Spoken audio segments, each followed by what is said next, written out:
Support for Colorado Today comes from Credit Union of Colorado. With access to over 30,000 ATMs and a mobile app, they're dedicated to offering the services of a big bank with a heart. Learn more at honestlygood.org. Support for Colorado Today comes from Safeway. Shop online and get $30 off your first online order when you use code SAVE30 at checkout. Get the same prices, deals, and rewards as in-store. Get started at Safeway.com or the Safeway app.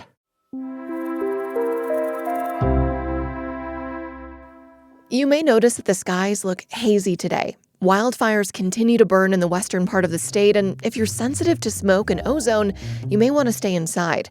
We'll have more on the fires and the drought in Colorado in just a moment. I'm Haley May.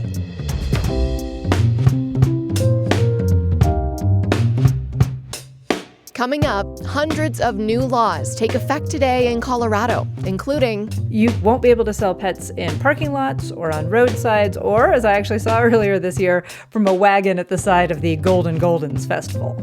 Plus, would you want to get licensed to lead psychedelic journeys? In mental health, I just feel like we've hit a wall. And original music that's now very Colorado. Yeah. It's Wednesday, August 6th. Here's the news in Colorado today.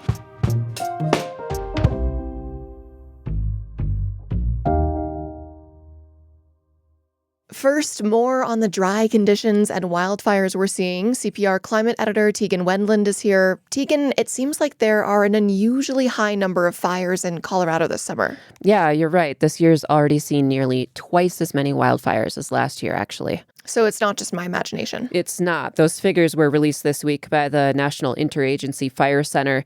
The entire western slope is in drought. It's been dry and hot, which has just dried out all the grass and wood. And that's where the active fires right now have been burning. A few of them have just been smoldering away for weeks, like in Black Canyon of the Gunnison. And this week, a few new ones popped up, again, caused by lightning hitting that dry ignition. These ones are closer to the city of Meeker. Yeah, a friend of mine is at her family property near there, and photos of the sky just look like there's ash kind of casting a muted glow over everything. It's kind of spooky. Yeah, I've seen some of those photos too. And another fire just popped up in nearby Delta County, where people and animals have been evacuated along the rural country roads near those fires.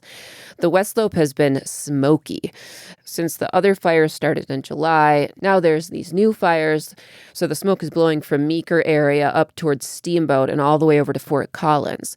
And the smoke isn't only scary, it's dangerous for sensitive people like kids or people with asthma. So there's a number of air quality alerts in effect now. An expert told me if you're sensitive to the smoke, leave the area if you can. Or she said you can get in your car with the recirculate on or into a building with a good air filter system. Okay. Tegan, you also mentioned drought. What's the latest with that? Yeah, so as I mentioned, it's worst on the western slope. Most of the area is in severe drought, according to the U.S. Drought Monitor. The Colorado State climatologist Russ Schumacher was on a call yesterday and said it's way more dried out than it was last year. So like I said, that's stoking those fire conditions. It's also impacting crops. Our water-saving banks in Lake Powell and Lake Mead are also super low, and forecasters don't see any relief in sight. So the bottom line is be careful out there. Put out your campfires, check for restrictions, pack plenty of water, and get out of there if it's too smoky for you. All right, CPR climate editor Tegan Wendland, thank you. Thanks.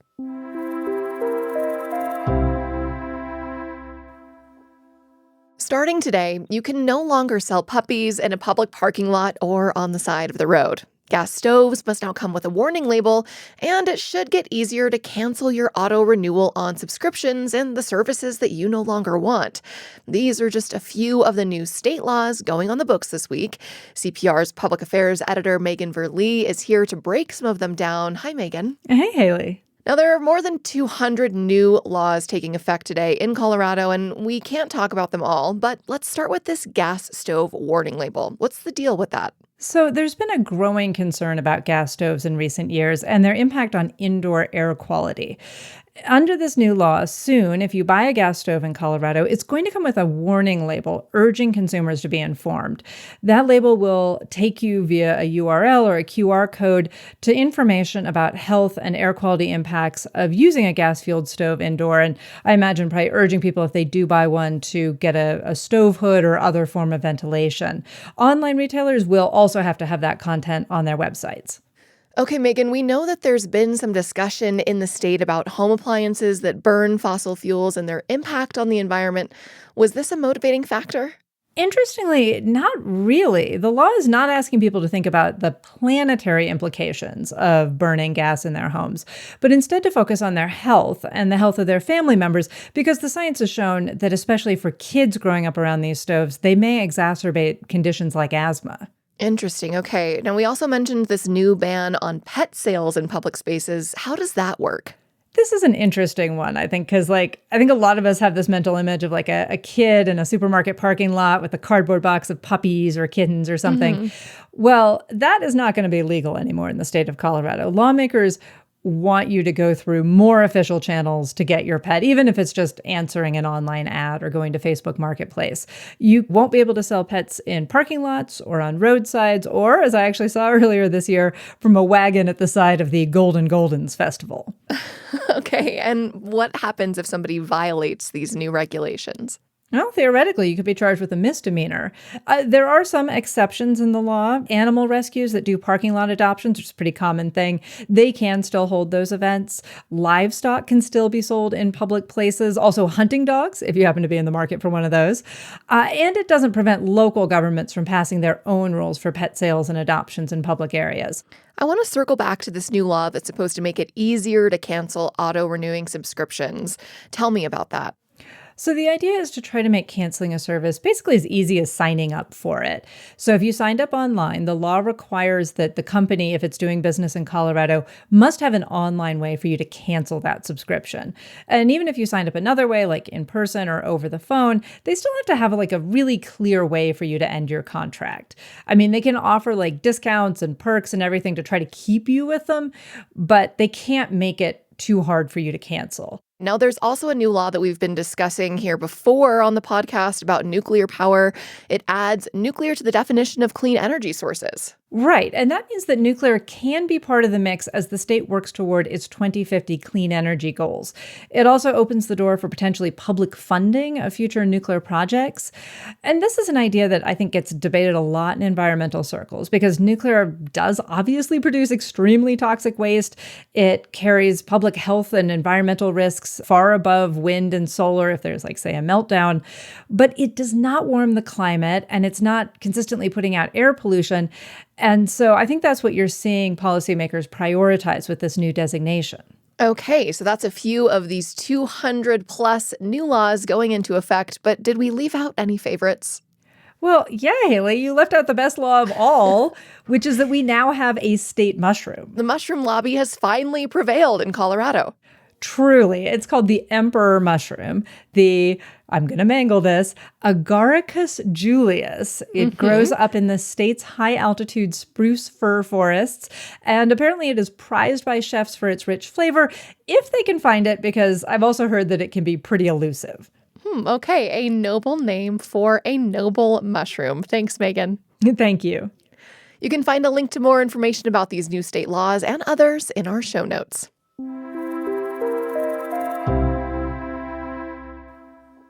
While the emperor now reigns as Colorado's official state mushroom, there's another fungus making headlines at CU Denver, one that's a little harder to find on a dinner plate. The school is looking for people interested in a first-of-its-kind psychedelic facilitators training program. Now, it would be the first public university in Colorado to take advantage of voters' decision to decriminalize psilocybin mushrooms and a handful of other psychedelic substances. CPR's education reporter Jenny Brindine is here to tell us more. Jenny, who exactly can be a psychedelic facilitator? Yeah, the program is really tailored to people who are already licensed to provide mental health care in some capacity. So think therapists, nurse practitioners, or social workers. This program really exists to give those people another tool in their tool belts. But those without a clinical background who are just interested in completing the state's training requirements, they can apply too. The program is 4 months long. It costs $7,500 and focuses on 3 core skills.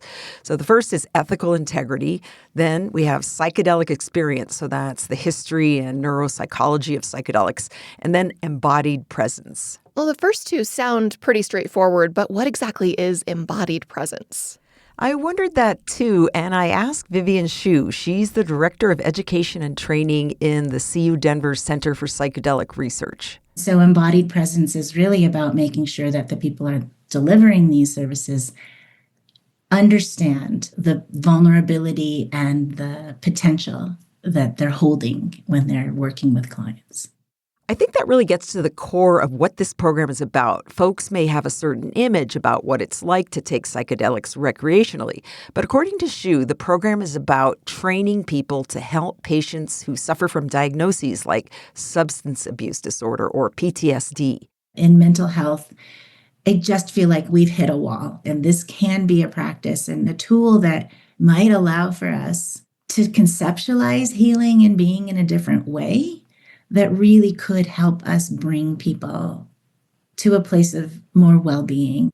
You know, Jenny, I've done some of my own reporting on veterans who use psilocybin to treat PTSD after just running out of other options. And it sounds like Hsu is talking about how practitioners have hit that same wall when treating other mental health disorders too. Exactly. So after completing 150 hours of coursework and nearly 100 hours of real-world clinical experience at a clinic or a healing center, university officials say trainees can apply for a state license. Okay, so what happens once they are licensed?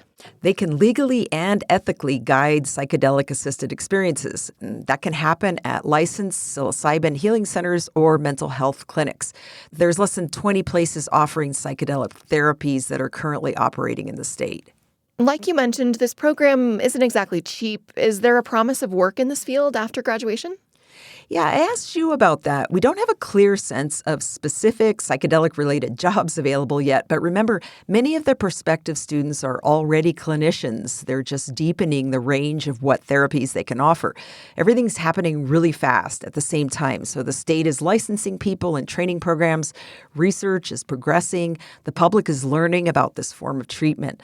CU Denver right now is in the process of making partnerships with various clinics and centers. CPR education reporter Jenny Brindine. Thanks, Jenny. You're welcome.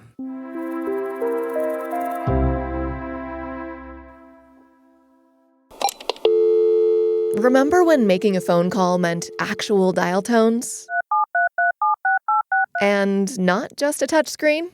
Well, we do. And in honor of the arrival of Colorado's newest area code, 748, we wanted to know, what if you could hear what a region sounds like in a whole new way? 748. It's different. It rolls off my tongue differently. The new digits cover places traditionally under the 970 area code, like Fort Collins, Grand Junction, and Vail. And with this question of what 748 sounds like, we called up our in-house composer, Pedro Lumbrano, and asked him to do his best to give us an answer through song. Yeah.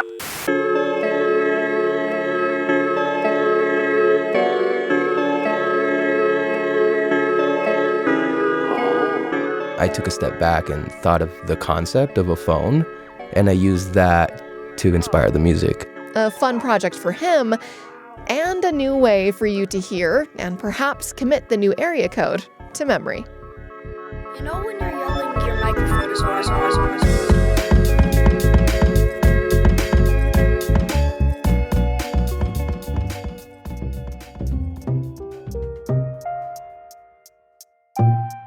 Additional reporting for today's show comes from CPR's Ishan Thakur and Ryan Warner. Just a few more cups of coffee till the weekend. You've got this, and we've got the news to get you there. I'm Haley May. This is CPR News. Support for Colorado Today comes from Credit Union of Colorado. With access to over 30,000 ATMs and a mobile app, they're dedicated to offering the services of a big bank with a heart. Learn more at honestlygood.org. Support for Colorado Today comes from Safeway, where teachers can save 5% every day. Download the Safeway app and verify your teacher status for exclusive offers and discounts. Get started at Safeway.com or in the Safeway app.